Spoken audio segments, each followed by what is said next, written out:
नमः सिद्धेभ्यः। एष सुरासुरमनुसिन्धवन्दितं धोदघादिकं मलं प्रणमामि वर्धमानं तीर्थं धम्मस्कातारं शेषे पुण्यतीर्थहरे ससौवसिद्धे विशुद्धस्वभावे समणे अणानदंसन् चरित तव वीर्यायारे ते सौवे समगम प्रत्येगमेव प्रत्येगं वन्दामि अवट्टन्ते अर्हन्ते मानुषे खेते किच्चा अरिहन्ताणं सिद्धाणं तैणमो गणहराणम् अजावैवगाढं साहूढं चैव सौवेसिं तेसिं विशुद्धदंसं प्राणपहाणासमं समासेज्य उपसंपयामि सम्मं जतो निर्वाणसंपत्ति। प्रवचन सार परमागम में अपनी जो गाथा चल रही थी उसमें अवग्रह का प्रकरण अपना जो आया था ना, वो गुणनिकता अवग्रह करके, तो इंद्रियों के द्वारा ही अवग्रह क्यों होता है, उसके बिना क्यों नहीं होता, ये सारी जिज्ञासाएं जो अपनी थी उनके विषय को, उसमें कुछ नहीं मिलेगा भाई, तो उसको पलटना छोड़ दो, शांत हो जाओ, उनके विषय को पहले क्लियर करें। तो मैं उससे ले ही नहीं रहा हूं, तो खाली गाथा का उल्लेख किया मैंने। तो इसमें अवग्रह शब्द का क्या अर्थ है पहले वो जाने। सबसे नीचे से चलेंगे हम उल्टा। आपको दिख रहा है या नहीं दिख रहा है बताएं, दिख रहा है ना। तो ये दर्शन के अवमाने पश्चात, समझ गया, दर्शन के, दर्शनोपयोग होता ना, तो दर्शन के पश्चात जो ग्रह माने ज्ञान होता है, मूर्तिक पदार्थ के ग्रहण रूप जो ज्ञान होता है उसको अवग्रह कहते हैं। दर्शन शब्द, अवग्रह शब्द में जो ये अव जुड़ा है और ग्रह जुड़ा है, इसका अर्थ क्या, अच्छा समझ गए ना। हमें कॉन्सेप्ट से पढ़ना है तो हमें एक एक चीज समझना पड़ेगी, इसलिए मैं आपको एक एक चीज ही बता रहा हूं कि अवग्रह शब्द में जो मति ज्ञान का भेद है उसमें अव क्यों जोड़ा। अव शब्द पश्चातवाची है, आफ्टर, ठीक है ना। किसके पश्चात, दर्शन के पश्चात। इंद्रियार्थ सन्निपात जो होता है, उनका संपर्क जो होता है, उसमें सबसे पहले क्या होता है, दर्शन। और दर्शन के बाद जो उसमें जिज्ञासा से ज्ञान की प्रवृत्ति होती है तो उसका नाम अवग्रह, ठीक है। तो ग्रह माने ज्ञान, यही बात अपन ने कही थी ना, गिर नदी जा नदी, यही बात कही थी ना गाथा में। तो ये चीजें आपको ध्यान रखना चाहिए कि जो भी मैं कह रहा हूं वो बहुत जिम्मेवारी से बोलता हूं, लापरवाही से कभी नहीं बोलता। कुछ भी बोल दिया ये नहीं, आपके लिए हर चीज का प्रमाण दे रहा हूं, ठीक है ना। आपको चाहिए तो इसका बता देता हूं कहां से है, अभी लीजिए।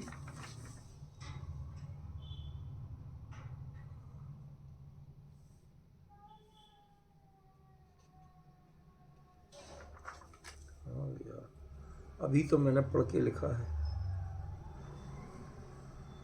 बस खाली ग्रंथ का नाम नहीं लिखा मैंने, तो लास्ट के अभी बता दूंगा, दिख जाएगा, इसी में होगा। मैंने कई जगह से देख के लिखा है।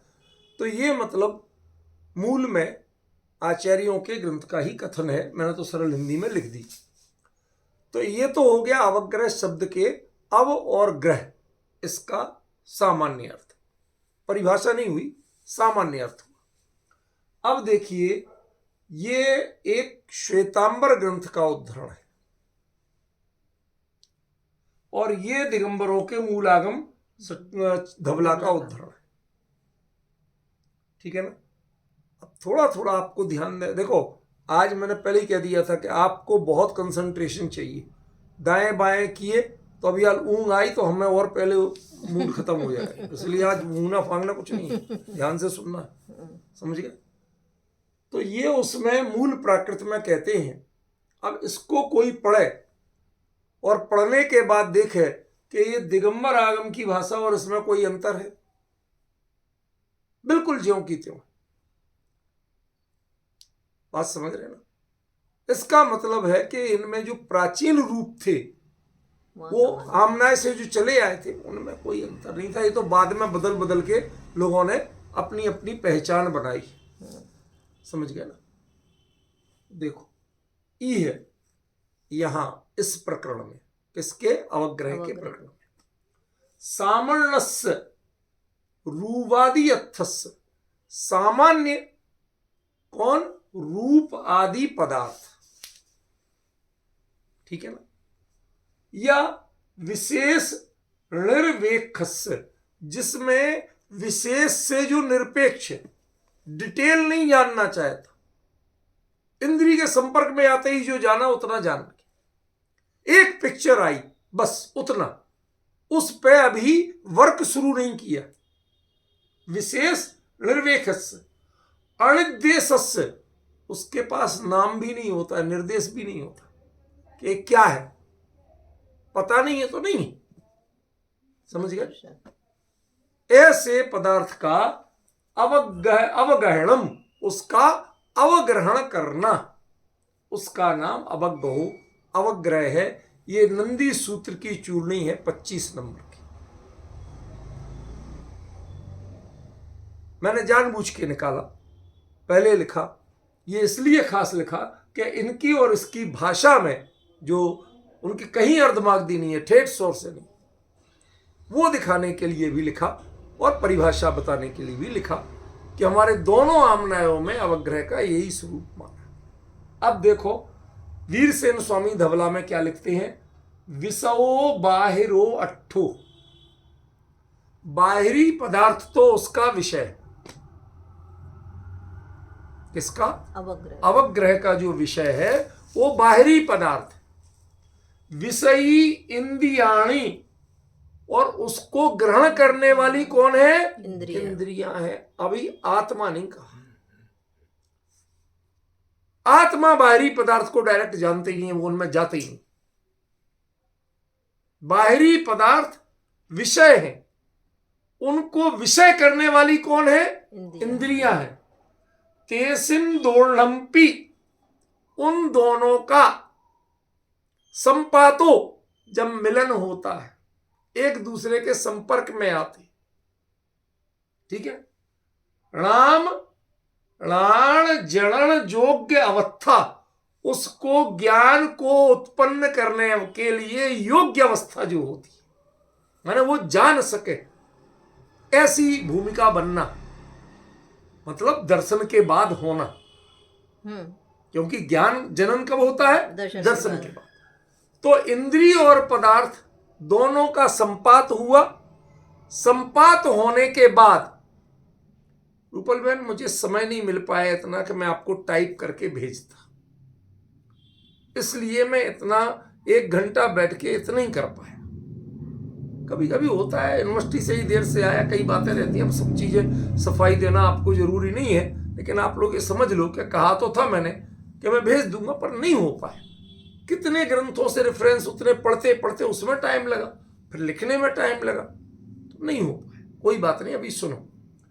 तो इनके ज्ञान जनन अवस्था, योग्य अवस्था, ज्ञान के उत्पन्न, वहां भी योग्य शब्द आया था, उसके योग्य, माने जिस इंद्रिय से जो ज्ञान होता है उसके योग्य, वही योग्य शब्द वहां था, योग्य यहां भी है, समझे ना। उस अवस्था तदर्मुपन्नम राणम, वो ज्ञान जनन की योग्य अवस्था क्या हुई, दर्शन, क्यों दर्शन के बाद ही ज्ञान होता है। तो ज्ञान जनन योग्य अवस्था यानी दर्शन हो जाने पर तदनंतरम उपन्नम, उसके बाद जो उत्पन्न हुआ राणम ज्ञान, उसका नाम अवग्रहो, अवग्रह है। ये वीरसेन स्वामी धवला ग्रंथ में ले रहे हैं। ये इतनी बंधी हुई परिभाषा है कि इसके बाद कोई भ्रम की गुंजाइश हो नहीं सकती। ठीक है, ये दो बातें हैं। अवग्रह के प्रकार की बात बाद में करेंगे, पहले मूल परिभाषा को समझ लें। एक और बताना चाहता हूं, जो सठखंडागम मूल ग्रंथ का जो सूत्र है ना, 180 करीब सूत्र थे सठखंडागम में, उनमें से है। अब उनमें भी अवग्रह की चर्चा, मतलब आप बिल्कुल सीधे भगवान की वाणी पे पहुंच रहे हो। ये तो टीकाओं का था, चूर्णियों का था, परवर्ती आचार्यों का था, मूल उस पर पहुंच रहे हैं। तो उसमें सठखंडागम में आचार्य भूतबली लिखते हैं, ओ गहे योदाणे साणे अवलंबना मेहा, अवग्रह, अवधान, सान, अवलंबना और मेधा ये अवग्रह के पर्यायवाची नाम है। परिभाषा नहीं दी, उसके पर्यायवाची नाम दी। तो आप किसी को कहते हो कि बड़ा मेधावी है, तो अभी हम कभी सोचते हैं कि मात्र अवग्रह ज्ञान होता है, यह वह धारणा नहीं की है इसने, नहीं सोचते। लेकिन जिन शासन के अनुसार मेधा जो है वो अवग्रह की भूमिका है, यह अवय धारणा की भूमिका का नाम अवग्रह नहीं, वो मेधा नहीं है। ऐसे ही अवधान, हम कहते हैं ना शतावधान, 100 बार 100 चीजें याद कर लेना, अब याद धारणा का काम है वो, जबकि आचार्य कहते हैं अवधान अवग्रह का काम, उसका नाम है। समझ रहे ना? तो जो शतावधानी बोलते हो ना, सहस्रावधानी, सब गलत बोलते हो। वो तो याददाश्त धारणा ज्ञान का रूप है, जबकि अवधान शब्द अवग्रह का वाची। कम से कम कभी पढ़ोगे तो कुछ चीजें दिमाग में तो जाएंगी कि भगवान की वाणी में क्या आया, गणधर आदि ने क्या गूंथा, क्या लिखा था। एक बार हम मूल से जुड़े तो सही। हम इधर उधर के पत्ते बीन मान के अपने आप को पंडित मान रहे हैं, ये भ्रम तो निकले। इसलिए जानबूझ के मैंने निशान लगा के रखा। देखो आप लोग सब, ये बहुत सावधानी से मैं कर रहा हूं, तो ये चीज जानकारी दे रहा हूं। शान, अब ये शान तालब विशा सीटी वाला शान नहीं है, आन वान शान नहीं है, शान। लोक में शान शब्द जो चलता है, वो कहते हैं कैंची पे चाकू पे धार रखने को शान बोलते हैं। जिससे धार रखी जाती है उसको शान बोलते हैं, कि जरा चाकू पे शान रखाला, शान पे जरा धार तेज कराला। समझ गया? लेकिन यहां अब इसकी परिभाषा क्या थी, स्वरूप क्या था, हम आज नहीं जानते। हम इसका तो जानते अवधान का, हम मेधा का भी जानते, अवलंबना का भी जानते, क्योंकि किसी के अवलंबन से ही होती। लेकिन अभी तक शान का अर्थ नहीं जानते, ज्ञान के अर्थ। लेकिन आचार्य भूतबली लिख रहे हैं सठखंडागम सूत्र में कि ये पांचों अवग्रह के ही पर्यायवाची नाम हैं, उसके ही रूप हैं। तो मेरा एक संस्कार है, मेरी आदत है, जो जानकारियां मुझे भी अच्छी लगे वो मैं आप तक शेयर जरूर करता हूं। आपको सुनने में मजा आए या नहीं आए, मुझे तो सुनाना है, सुनाऊंगा। अरे इस बहाने कम से कम आज कान में पड़ा, ना जाने कब ये संस्कार उद्बुद्ध हो। समझ में? एक बार फीडिंग तो जाने दो, सीधे भगवान की वाणी में क्या आया है वो तो जाने दो। समझ में? कभी उसका संस्कार जागृत हुआ, कहीं सान माने लिखा मिल गया, तो आप तुरंत कहोगे अरे साहब सठखंडागम में लिखा था, भूतबली स्वामी ने लिखा था, हाँ हमें बताया तो था। आज भले ही ये शब्द है, लेकिन कहीं प्रकरण आ गया तो ये आपके लिए संस्कार बन जाए। समझे? तो ये जानकारी दी। अब इसके बाद कहते हैं, धवला में ही 13वीं पुस्तक में 5वें भाग में लिखते हैं, अवग्रहते अनेन घटाद्यर्था अवग्रह। अवग्रहते, अव माने पश्चात, ग्रहते माने ग्रहण किए जाते हैं। जिस ज्ञान के द्वारा घटापटादि पदार्थों का ग्रहण किया जाता है, ग्रहण माने पकड़ना नहीं, जानना। ठीक है ना? यहां सारे में ग्रह शब्द का अर्थ जानना लेना। समझिए, फिर ग्रहण क्यों बोल रहे? ज्ञान ही कर देते। प्रश्न तो करना चाहिए, प्रश्न करने में मत घबराओ कि महाराज आपने, आप बड़े आचार्य हो, बहुत ज्ञानी हो, हम सब मान रहे, लेकिन ये नाम ऐसा रखा जिसको हमें थोड़ा सीखना पड़े, सीधे ही रख देते, अब ज्ञान रख देते, हमें कम से कम ग्रह में तो भ्रम नहीं होता, अब का तो जानना पड़ता। उत्तर देता, अन्य कोई ज्ञान किसी अन्य से ग्रहण नहीं करता कुछ। यह जो अपने ज्ञान में अंदर स्थित पदार्थ है वो उस पर वर्क करती। एक अवग्रह ही ऐसा ज्ञान है जो दूसरे के माध्यम से ग्रहण करता है,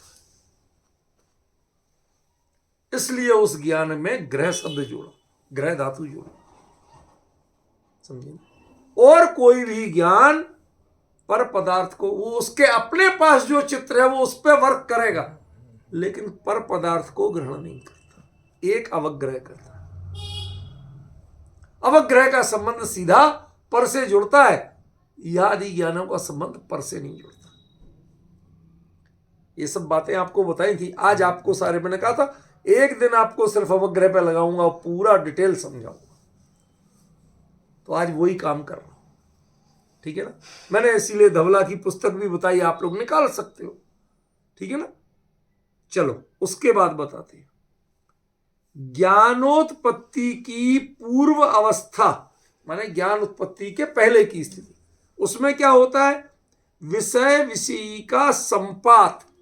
विषय और विषयी, थोड़ी सब्र करो, विषय और विषयी का संपात माने रेंज में आना। इंद्रियों की क्षमता सीमित है। चील की आंख, बाज की आंख, ईगल की, वो 2 किलोमीटर दूर से नीचे चलती हुई चींटी को देख सकती है।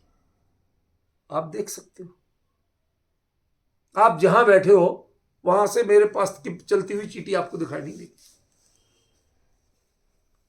तो जिस इंद्रिय के, जिस जीव की जिस इंद्रिय में जितनी ग्रहण करने की जो क्षेत्र है, समझ गया ना, उसको कहते हैं विषय विषयी संपात।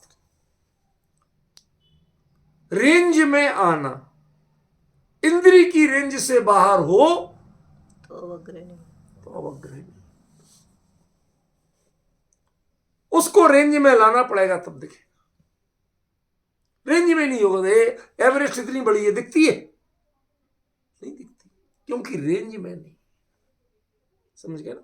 तो यहां संपात माने इंद्रिय की जितनी द्रव्य क्षेत्र काल भाव से जितनी जानने की सामर्थ्य है, जिस जीव की जिस इंद्रिय की जैसी सामर्थ्य है, कुत्ता वगैरह है वो सूंघ के सब बता देते हैं, आपको ठेंगा भी पता नहीं चलता, होता कि नहीं होता। तो हर जीव की अपनी अपनी, किसी कोई इंद्रिय की प्रधानता है, किसी, तो यहां पर सामान्य लेना कि जिस जीव की जिस इंद्रिय के जितने विषय को जितनी दूरी या नजदीक में ग्रहण करने की सामर्थ्य है, उसको कहेंगे, उस रेंज में आने को कहेंगे विषय विषयी संपात। विजय जी भाई साहब, थोड़ी सैद्धांतिक बातें भी कभी कभी शांत मन से जानना चाहिए, ठीक है ना। मैं शास्त्रीय शब्द बोल के चुप नहीं हो रहा हूं। मैं चाहता और अंधेरे में रखना होता तो कहता विषय विषयी संपात के बाद आचार्य ने लिखा है, पहले मैंने खुद उसको समझा कि क्या लिखा है। अब आपको कहा रेंज में आना, सो तो कुछ समझ में आ रहा है, और मैं अकेला संपात बोल के रह जाता तो कुछ समझ में आता नहीं। तो मैं विषय को स्पष्ट कर रहा हूं। तो आचार्य क्या लिख रहे हैं? विषय विषयी संपात जो है, यह भी धवला की 13वीं पुस्तक के 5वें भाग में है। वो ऊपर वाला 37वां सूत्र था और ये 23वां सूत्र। कम इसलिए बोल रहा हूं नंबर, ये वीडियो ऑडियो पता नहीं कौन कब कहां कैसे कैसे सुने, तो वो ढूंढते रह जाए कहां मिलेगा। तो इसलिए मैंने बोल दिया भाई साहब यहां से बोल, ताकि उन्हें भी पता रहे, चाहे तो वो ढूंढ के निकाल सकते। आप लोगों को भी ढूंढना हो, ढूंढ के निकाल लो, यदि ग्रंथ आपके पास है तो, ठीक है। बाकी ये जैन सिद्धांत को उसके पहले भाग के 181वें नंबर पेज पे, यह भी बता दिया, ताकि आप यदि किसी के पास सब ग्रंथ नहीं हो लेकिन सिद्धांत कोश हो तो इससे भी आप पढ़ सकते हो, जान सकते हो। ठीक। तो ज्ञानोत्पत्ति की पूर्व अवस्था विषय विषय का संपात है, ये दर्शन होता है। विषय और विषय रेंज में आए मात्र दर्शन। ध्यान रखना, चक्षु दर्शन और अचक्षु दर्शन दो प्रकार के दर्शन हैं। दर्शन माने देखना नहीं होता, दर्शन माने देखना अकेला नहीं है, नहीं तो उसके अचक्षु दर्शन, बिना चक्षु के अलावा बाकी इंद्रियों के द्वारा दर्शन, वो कैसे कहते भाई? उस इंद्रिय के रेंज, वहां कहीं चांदनी चौक पे हलवा बन रहा है या खुशबू आ रही, जब जहां रेंज में पहुंचोगे तब तो आएगी। तो वो भी इसका घ्राण इंद्रिय का दर्शन है। अब आप दर्शन शब्द को देखना समझते हो, ये आपका कन्फ्यूजन, समझे ना? श्रोत्र इंद्रिय का दर्शन अलग होता है। किसी किसी के कर्ण पिशाचिनी बड़ी तेज होती है और कुछ कुछ चतुर होते हैं, मतलब की बात तो झट से सुनाई देती है, और जो मतलब की नहीं है वो कितनी बोले, मैं ध्यान ही नहीं था, सुनाई नहीं दी। ये सब छल चलती, समझ गया? लेकिन दर्शन में छल नहीं होता है। ग्रहण तो वो हो ही जाता है, संपात तो हो ही जाता है, आप मानो चाहे नहीं मानो। छल हो सकता है मानने में, स्वीकार करने में, छल ज्ञान की पूर्व अवस्था में, दर्शन में छल नहीं चलता। इंद्रिय की रेंज में आएगा और वो होगा। दिल्ली में खारी बावली, विजय जी जानते हो ना, खूब जानते हैं। विजय जी तो वहीं की पैदाइश है, उस एरिया की। सुनो, वहां खारी बावली में एक गडोदिया मार्केट, प्योर मसालों का मार्केट, और कुछ नहीं मिलता। वो एक अंदर बना हुआ, बाहर तो एक बड़ा गेट भर है घुसने का, अंदर बना हुआ, लेकिन जो भी उस दरवाजे के सामने से निकलेगा उसकी दो दुकान पहले से आज होता ही होता, जितना चाहे 30 मार खाओ। अब कहो साहब हमारे लिए तो बास आई नहीं थी, कर सकते हो? नहीं कह सकते, आ गई। समझ गए ना? वो बास ने तो अपना काम कर दिया, मसालों की गंध ने अपना काम कर दिया, समझ गए ना? तो ये इंद्रिय और विषय का, विषय और विषय का संपात जो ही होता है, इंद्रिय तो अपना रिएक्शन कर देती है, समझ गए? अब तुम ज्ञान में जान पाओ चाहे नहीं कि काय की गंध थी, कौन से मसाले से छींक आई, मिर्ची सी आई कि लौंग की आई, कि काली मिर्ची की है कि जायफल की है, ये सब तुम्हारी बात है, तुम जानो। इंद्रिय का मेन काम कितना? विषय विषयी संपात, दोनों रेंज में आए और दर्शन हुआ। अब दर्शन के बाद जो कुछ ज्ञान ग्रहण करता है उसका नाम अवज्ञा है। ठीक है? मात्र विषय, इंद्रिय और पदार्थ, इनके संयोग होने का नाम दर्शन है, समझ गए? और उसके बाद जो आत्मा जानता है वो अवज्ञा है। देखो अभी क्लियर कर रहे, जो दर्शन नाम से कहा जाता है, विषय विषय का संपात, उसको क्या कहते हैं? दर्शन नाम से कहा जाता है। यह दर्शन ज्ञानोत्पत्ति के कारणभूत, दर्शन को क्या? ज्ञानोत्पत्ति के कारणभूत, ठीक है, परिणाम विशेष की संतति से की उत्पत्ति से उपलक्षित होकर अंतर मुहूर्त काल स्थायी है। ये अभी आपको कुछ पल्ले नहीं पड़ेगा, मैं थोड़ी कोशिश जरूर करूंगा कि आचार्य क्या कहना चाह रहे हैं, पर ये काफी अध्ययन के बाद समझ में आएगा कि क्या कह रहे हैं। ज्ञानोत्पत्ति के कारणभूत, दर्शन क्या है? ज्ञान की उत्पत्ति का कारण है। दर्शन नहीं हो, ध्यान रखना, दर्शन के बाद ज्ञान होता है, लेकिन केवली के दर्शन के साथ ज्ञान होता। क्यों? क्योंकि उनका दर्शन इंद्रिय और विषय के संपात के द्वारा नहीं होता है। हमारा दर्शन इंद्रिय और विषय के संपात के द्वारा। इसलिए हमारे में क्रम पड़ता है, उनके में क्रम नहीं पड़ता। उन्हें तो अपने अंदर में झांकना है, झांकते ही है, और वहीं पर सारा लोकालोक दिखता है, झलकता है। वो पर को जानने नहीं जाते। इसलिए दर्शन और ज्ञान युगपथ होता है, और हमें पर का संपर्क चाहिए। तो जो ही संपर्क रेंज में आएंगे तो पहले दर्शन होगा और उसके बाद ज्ञान। तो ज्ञान जो ज्ञानोत्पत्ति के कारणभूत परिणाम विशेष। अब इसे परिणाम विशेष क्यों कहा? देखो आज तो अब आप फंस गए, चलेगा विषय वही चलेगा, सुनो मन से चाहे बेमन से सुनो, लेकिन यदि सीख लोगे तो आपको आगे के लिए कई प्रश्नों के उत्तर मिल जाएंगे। मैं बड़ा क्लियर बता रहा हूं। ज्ञानोत्पत्ति के कारणभूत परिणाम विशेष। ज्ञानोत्पत्ति का कारणभूत परिणाम विशेष, दर्शन तो कहना आसान है, लेकिन इनका संबंध बिठाओ। क्या आप दर्शन को कभी जज कर पाते हैं? नहीं, तुरंत ही। मेरा प्रश्न है, दर्शन को कभी आप पहचान पाते हैं कि ये तो दर्शन है और ये ज्ञान है? नहीं। आपको पकड़ में ज्ञान ही आता है। समझ गया? इसलिए आचार्य ने लिखा कि कारणभूत परिणाम विशेष की संतति, वो भी कंटिन्यू। दर्शन तो कंटिन्यू चलता रहता है, इंद्रिय और पदार्थ के रेंज जो ही होगी और थोड़ा सा उपयोग की प्रवृत्ति में, तो वो दर्शन तो हो गई। उपयोग में ध्यान रखना, दर्शन और ज्ञान दोनों होते हैं, दर्शनोपयोग और ज्ञान उपयोग।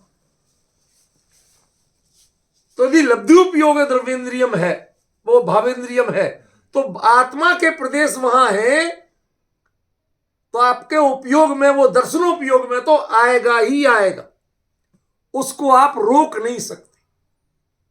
ज्ञानोपयोग में अंतर पड़ सकता है, दर्शनोपयोग में वो बिना प्रयास के होता है, ज्ञानोपयोग के लिए प्रयास करना पड़ता है। इंद्रिय और पदार्थ की रेंज में आते ही दर्शनोपयोग होते ही होगा, उसको आप रोक नहीं सकते। इसलिए उसे ज्ञानोत्पत्ति का कारणभूत परिणाम विशेष का, समझ रहे ना? देखो अभी परिणाम विशेष की संतति, वो एक कंटिन्यूटी चलती है, वो रील चल रही है। दर्शनोपयोग को आप कभी बाधित नहीं कर सकते। वो तो पर में संपर्क आएगा और होगा, नॉन स्टॉप चलेगा, कोई चॉइस भी अब उसमें से ज्ञान उपयोग कितना का विषय कितना बनता है, वो एक अलग चीज है। रात को ठंड लगी, पता कितनी देर बाद चलता? जब कड़कड़ाने लगते हैं। तो इंद्रिय और पदार्थ का जो ठंड का, शीत स्पर्श का जो संपर्क था, वो कब से चल रहा था? तो उसका दर्शन चल रहा था। आपको अब जब पता चला तो ये करने लगे। समझ में आया? अब समझे आचार्य क्या कहना चाहते बिटिया? दर्शनोपयोग की तो संतति चलती है, non stop cycle, non stop. काफी समय निकलने के बाद उनमें से किसी किसी का ज्ञानोपयोग होता है। ज्ञानोपयोग आपके थोड़ा सा, जिसे कहते हैं इफेक्ट हो सकता है, वो आपका प्रयास हो सकता है, लेकिन दर्शनोपयोग कोई प्रयास का परिणाम नहीं है। वो तो ऐसा स्वभाव है कि जिसके संयोग में जब इन विषय विषय का संपात होगा तो वो होगा ही होगा। समझ गए? कोई सोचने की बात नहीं। देखो परसों और कल जो निषेध किया था, वो किस बात का किया था? आपके रिएक्शन का, ज्ञान का निषेध नहीं किया था भाई। जैसे आपको सर्द ठंड के ज्ञान का निषेध नहीं किया था। ठंड लगने से जो रिएक्शन होता है उसका, वो गलत है आपका। क्यों? क्योंकि ये सब पुद्गल है। ये बात आपको बताई थी। जो पांचों इंद्रियों को जो विषय हैं वो पुद्गल हैं, ये कह के क्या बताई थी कि ये पुद्गल है तो इनका रिएक्शन पुद्गल में होना चाहिए, तुम में क्यों होता, ये निषेध किया था। उनका जानकारी ही नहीं होगी, आपको दर्शनोपयोगी नहीं होगा, ये नहीं कहा था। ये तो चलेगा, होगा ही, ऑटोमेटिक होगा, जितने चाहे आप 30 मार्खा बनो। कुछ लोग होते हैं जिन्हें गुदगुदी बहुत होती है, ऊपर बन होती है। कुछ लोग होते हैं जिन्हें गुदगुदी अपेक्षाकृत कम होती है, ठीक है ना। तो कोई ने गुदगुदाया, अब आप ऐसे ऐसे हुए और कोई को गुदगुदाते रहो, कुछ नहीं हुआ। कुछ नहीं हुआ तो उसके जो हाथ का और आपकी कमर का संस्पर्श हुआ था, उस संस्पर्श का दर्शनोपयोग हुआ कि नहीं हुआ? हुआ।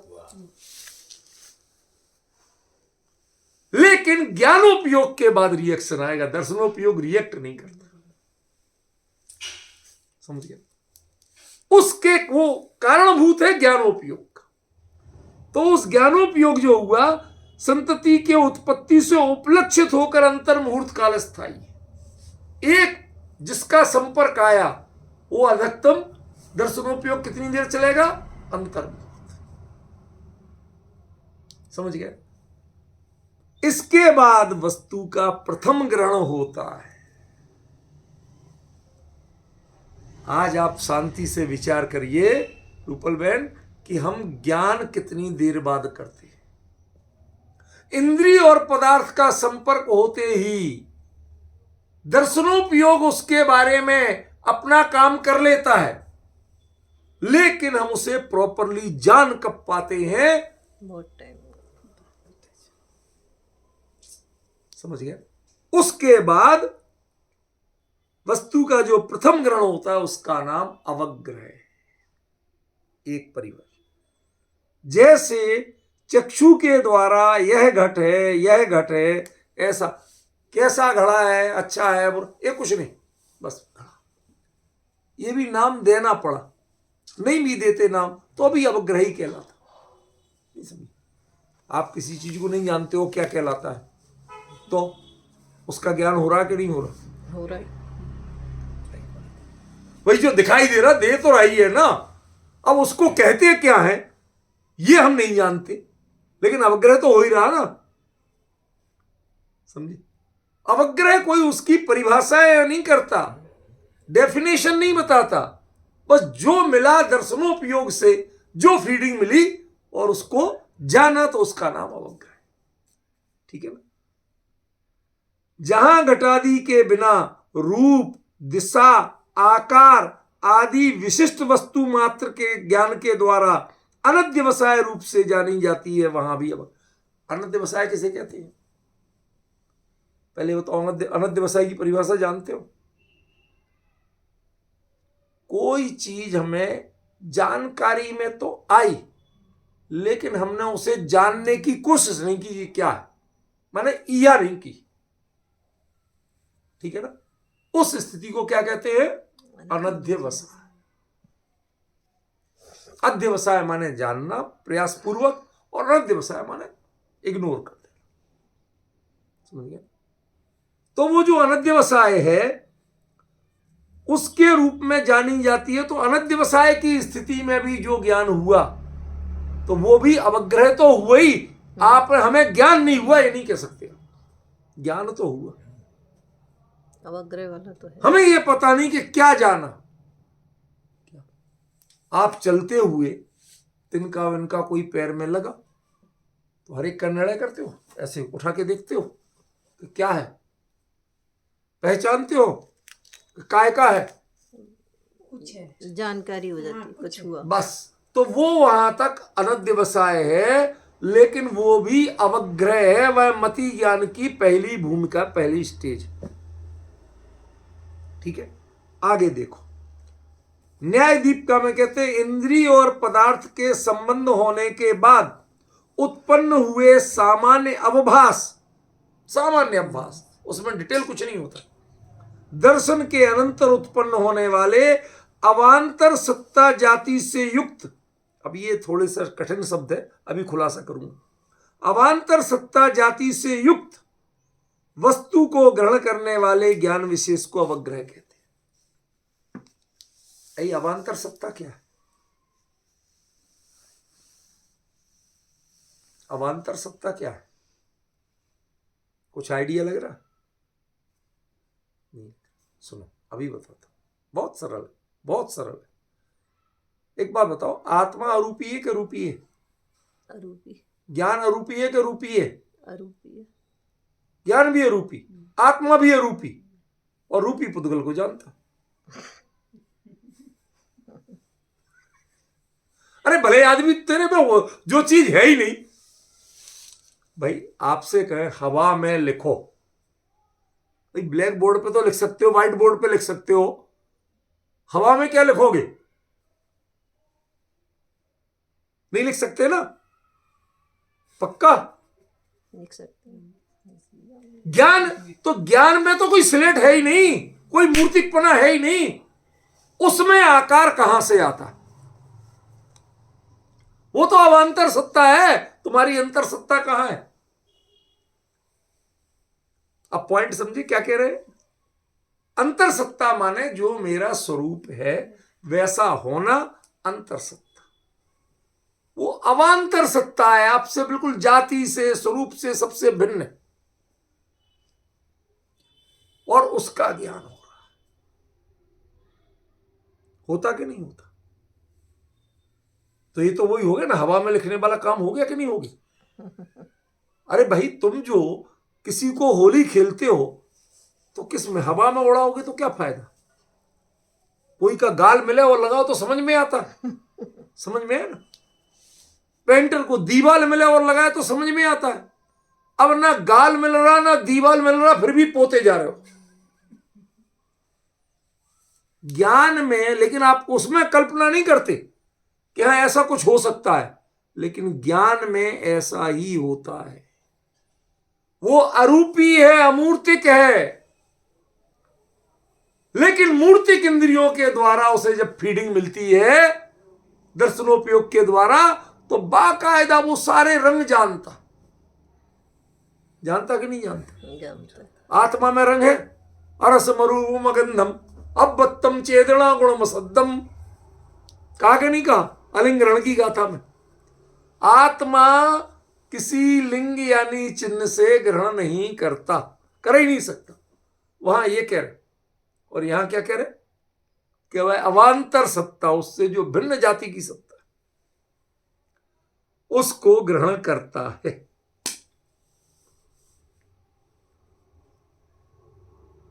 ज्ञान की यही तो सामर्थ्य। यदि सुपर प्रकाशक नहीं हो तो भाई साहब शास्त्र भी नहीं पढ़ सकते आप। जो कहते ना अकेला स्वप्रकाशक है ज्ञान, तो मैंने पूछा भाई साहब कहां लिखा? उन्होंने कहा ये लिखा। मैंने कि हो गया फेल, पर प्रकाशक हो गया।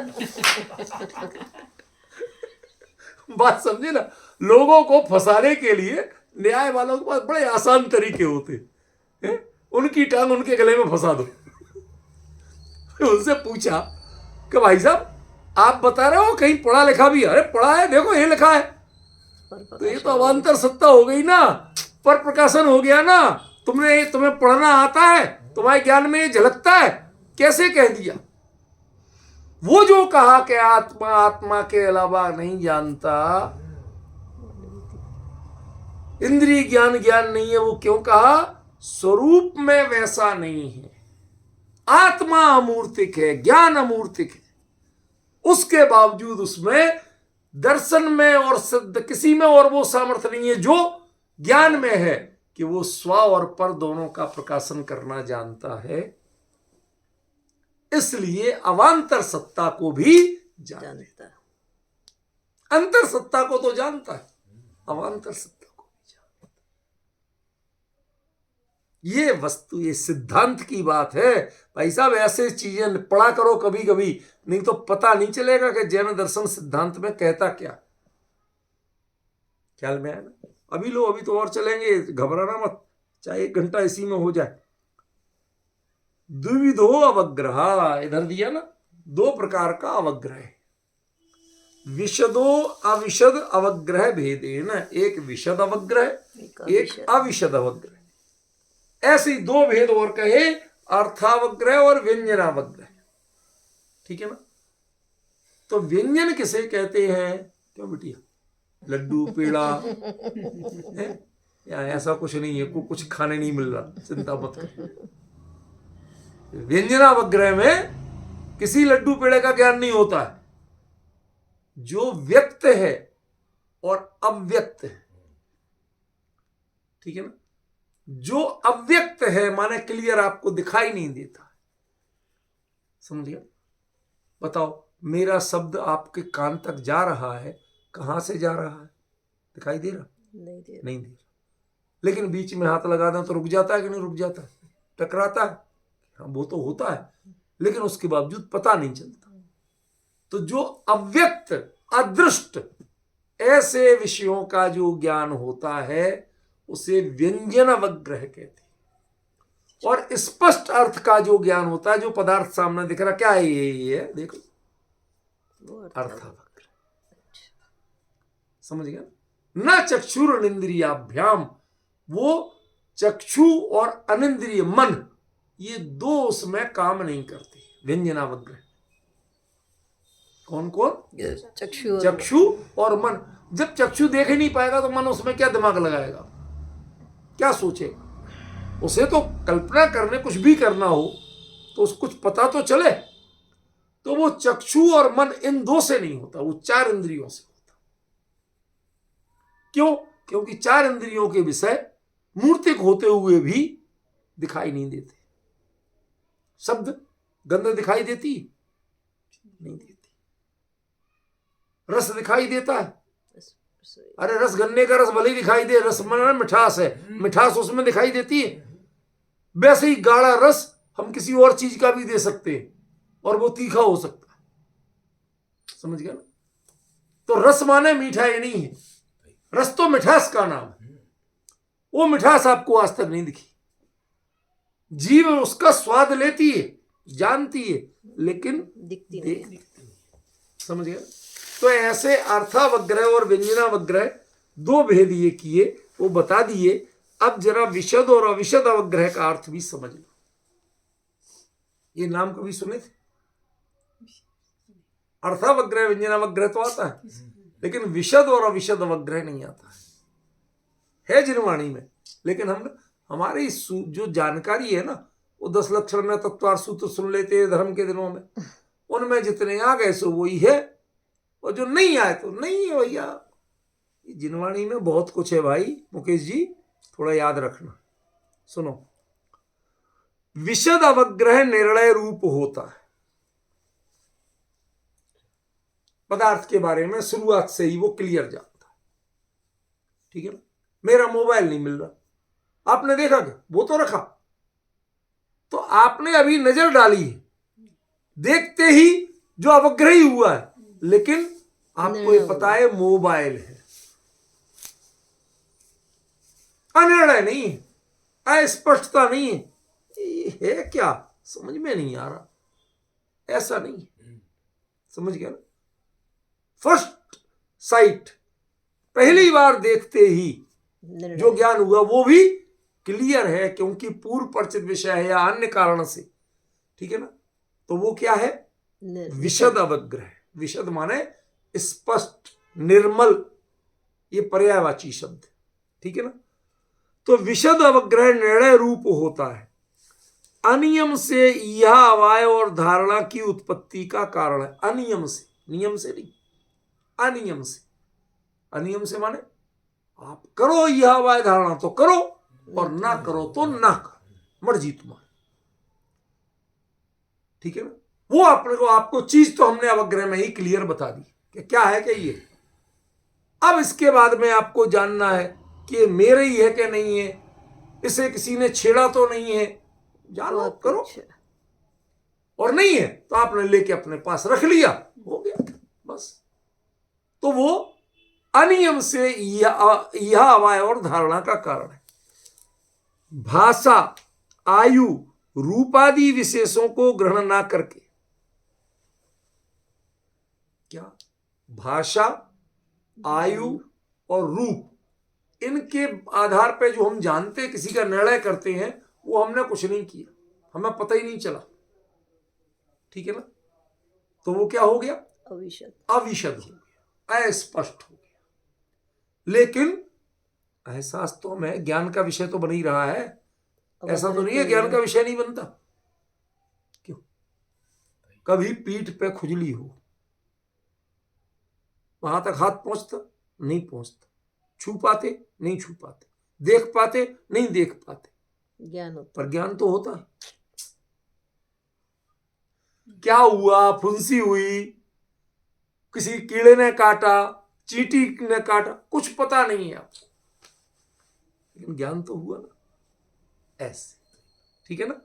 तो भाषा, आयु, रूप आदि ऐसा कुछ समझ में नहीं आ रहा। एक चींटी है, चल रही है, उसकी कितनी आयु है? नहीं पता। कितने दिन की है? नहीं पता। बहुत सी चीजों को पता नहीं। ठीक है ना? कौन सा रूप है? कई चीजों को रूप ही पता नहीं चलता। कई लोगों की भाषा पता नहीं चलती। माँ बहुत हैरान होती, बच्चा रोए जा रहा है, बेचारा बोलना जानता होता तो कम से कम बता तो देता कि मेरे पेट में दर्द है कि सिर में दर्द है। बोलना नहीं जानता तो अब क्या बोल, कैसे जाने हम? वो भी बेचारा बता नहीं पा रहा और ये समझ नहीं पा रहा, दोनों रो रहे। समझ गया? तो भाषा का ज्ञान हो तो विशदता आ जाती, और भाषा नहीं हो तो अविशदता हो जाती। तो भाषा, आयु, रूपादि के विशेषों को ग्रहण न करके व्यवहार के कारणभूत पुरुष मात्र सत्वादि विशेष को, पुरुष है, बच्चा है, उसको वहां सब दर्द हो रहा है, अब कहां दर्द हो रहा है, कैसा दर्द हो रहा है, कुछ नहीं पता। ऐसे विशेष, सत्वादि विशेष को ग्रहण करने वाला, और ये भी अनियम से इहादि की उत्पत्ति का कारण है, क्योंकि इहादि की उत्पत्ति तो एक अलग चीज है, समझ में? तो वो भी उसको अविशद अवग्रह कहा गया। अब जिन लोगों को नींद आ रही है तो जाने भाई, मैं तो कुछ नहीं कर सकता। नहीं, मुझे तो ये बताना है। हम लोगों को नहीं, ठीक है ना? नहीं, हम तो सामने वालों से कह रहे हैं। ठीक है ना? यहाँ बहुत से लोग अपने ऐसे ऐसे कर रहे हैं, ऐसे ऐसे ऐसे खोल के रखो, नहीं तो डांट पड़ जाएगी। देखो, व्यंजनावग्रह और अर्थावग्रह के बारे में क्लियर करते हैं। व्यक्त ग्रहण से पहले की अवस्था का नाम व्यंजनावग्रह और व्यक्त ग्रहण का नाम अर्थावग्रह है। जब आपको आकार एकदम क्लियर होने लगे, कोई वस्तु का स्वरूप पता चलने लगे, तो अर्थावग्रह, और जब तक अव्यक्त अस्पष्ट पता चल रहा है तो व्यंजनावग्रह। अप्राप्त अर्थ के ग्रहण करने को अर्थावग्रह कहते हैं। अप्राप्त माने, अप्राप्त माने अस्पष्ट, प्राप्त नहीं, जो शुरू में कहा था संपात, अच्छा, रेंज में नहीं आए, इंद्रिय और पदार्थ के प्रॉपरली रेंज में नहीं आए। आपको दूर से कोई चीज दिख तो रही है, कर रही, लेकिन जब वो पास में आती है, प्रॉपर रेंज में आती है, तो आप स्पष्ट समझ गए। इसलिए शब्दों के आचार्य तो जो लिखेंगे, हमें उनके शब्दों का अर्थ समझना। अप्राप्त अर्थ के ग्रहण करने को अर्थावग्रह कहते हैं, और प्राप्त अर्थ के ग्रहण करने को व्यंजनावग्रह कहते हैं। अब उल्टा हो गया। उल्टा क्या हो गया? जो प्राप्त माने, प्राप्यकारी माने सन्निकर्ष होना, इंद्रिय और पदार्थ का टकराना, समझ गए? जो टकरा के, जैसे गंध का है, तो गंध में जब तक इहा नहीं करोगे आपको पता चलेगा काय की गंध है। गंध तो पता चलती, ठीक है ना? तो व्यंजनावग्रह। फिर दिमाग लगाओ उसमें, एक उसकी खुशबू है, तब अर्थावग्रह बने। समझ गया? ये बताए। फिर देखो, दूर से ही चक्षुरादि इंद्रियों तथा मन के द्वारा विषयों का ग्रहण होता है, उसे संक्षेप से अर्थावग्रह ज्ञान जानना चाहिए। दूर से जो हो रहा है, और छूकर, दूर से माने डिस्टेंस नहीं कह रहे, स्पर्श, इंद्रिय से स्पर्श किए बिना। ये मुख्य रूप से होता है आंख से, क्योंकि आंख, यदि ये चीज आंख से लगा दो तो ये नहीं दिखेगा, और इतनी दूर रहेगा तो दिखेगा। समझ गया ना? ये अभिप्राय है। दूर माने ओवर डिस्टेंस की बात नहीं है। तो दूर से ही चक्षुरादि इंद्रियों से तथा मन से विषयों का ग्रहण जो होता है उसे संक्षेप में अर्थावग्रह ज्ञान जानना चाहिए। और छूकर स्पर्श, रस, शब्द और गंध, 4 इंद्रियां हो गई, इनके विषय का ग्रहण होता है उसे व्यंजनावग्रह निर्दिष्ट किया गया है। ये भी आचार्य ने मूल गाथाओं में लिखा। ये आगम के वचन है सारे, ये कोई भी इधर उधर के नहीं, ठीक है ना।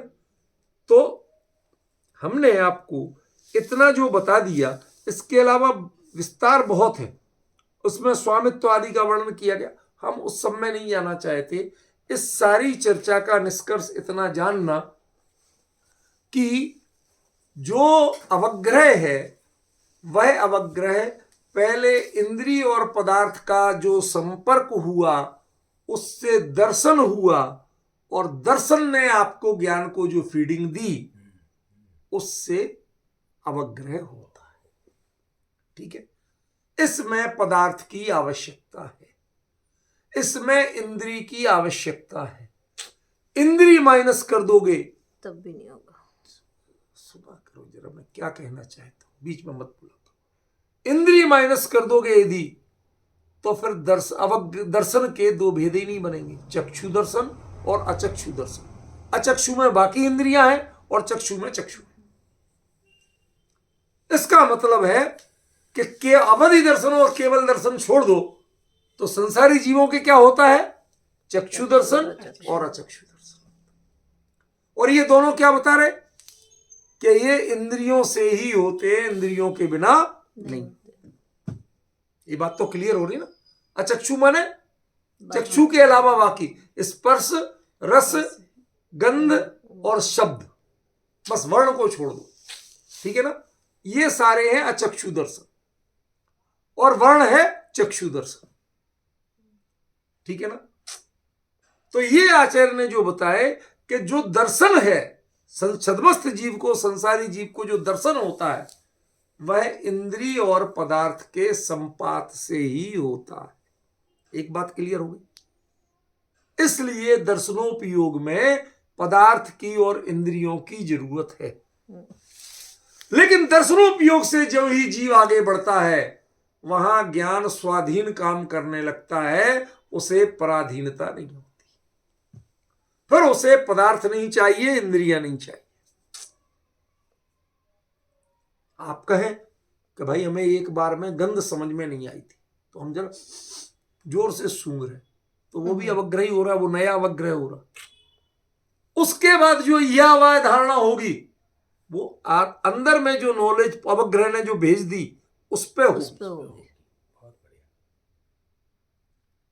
इसलिए मैंने क्या कहा था कि आचार्य ने कहा ओगृहणिता, ये अवग्रह में ही इंद्रियों और पदार्थों का पुद्गल का संयोग है, इनकी प्रवेश है।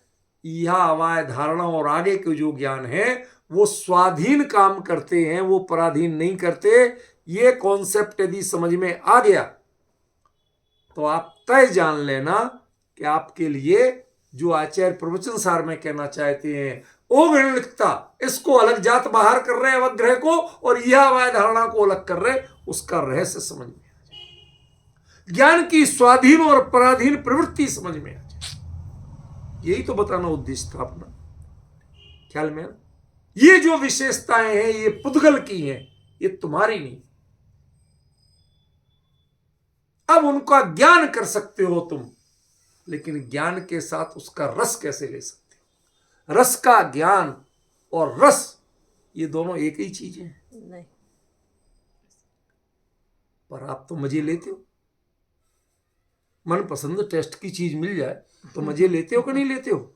मजा आ गया, कितनी बढ़िया। क्यों रूपल बहन, वो शरीफे वरीफे चाहिए? रस लेते हैं। ये जो रस का ज्ञान और रस लेना, रुचि लेना, ये दो भिन्न भिन्न चीज है। ये दोनों एक ही चीज नहीं।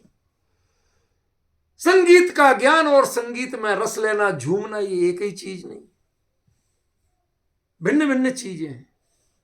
इसलिए आचार्य ने कहा कि ये जो ज्ञान में तुम्हें पुद्गल का, मूर्तिक का जितना भी स्पर्श, रस, गंध, वर्ण और शब्द जो कुछ भी आता है उसे मात्र पौद्गलिक ही जानो। ये ज्ञान का स्वरूप नहीं है, इसे एक्चुअली तुम जानते ही नहीं। क्यों? क्योंकि जो ज्ञान में आता है वो तो ज्ञानाकार हो जाता है। वो पुद्गल कहां घुसता है ज्ञान में? पुद्गल घुस ही नहीं सकता। ज्ञान में ऐसी सामर्थ्य है कि वो मूर्तिक चीज को भी जान लेता है, मूर्तिक का आकार भी बना लेता है। लेकिन मूर्तिक का आकार काहे का है? सोने का मुर्गा बना। कितने इंद्रिय जीव है? क्या सोने का मुर्गा कितने इंद्रिय जीव होता है विजय जी?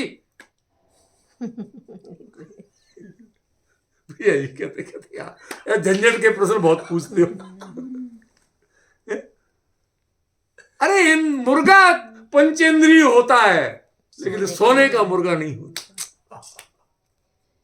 अब डिफरेंस आ गया। ऐसे ही जो आप जानते हो रस आदि वो पौद्गलिक संपत्ति है। तो ज्ञान में क्या आता है कि ज्ञान में रस का ज्ञान आता है, रस का स्वाद नहीं आता, केवल ज्ञान आता है बस। समझ गए? ये है कैवल्य का तरीका। ऐसा ज्ञान का स्वरूप जानोगे तो ज्ञान कैवल्य हो जाएगा। उसे अपने बल पे जीना आ जाएगा, वो अपने पे रहेगा। फिर वो इंद्रियों का काम, पुद्गलों का काम नहीं करेगा। वो पुद्गल की तन्मयता नहीं करेगा। तुम्हारा स्वरूप ही भिन्न है, वो काम भिन्न है, ये मेरा काम ही नहीं। समझे?